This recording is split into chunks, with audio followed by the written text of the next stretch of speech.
এক দল বানিয়েছে ওই যে এনসিপি, তারা আবার সব জায়গায় যায়, এদের চাঁদাবাজি মাস্তানি আজকে মানুষের জীবনে নাবিশ্বাস উঠেছে।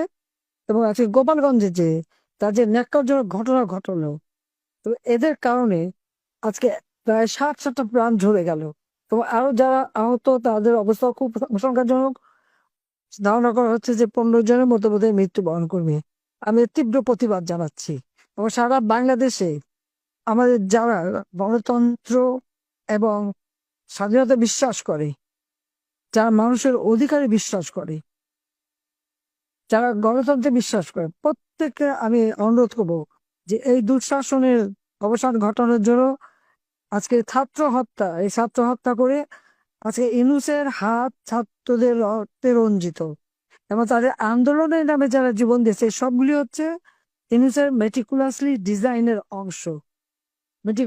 ডিজাইনের অংশ হিসেবে সে একের পর এক লাশ ফেলে।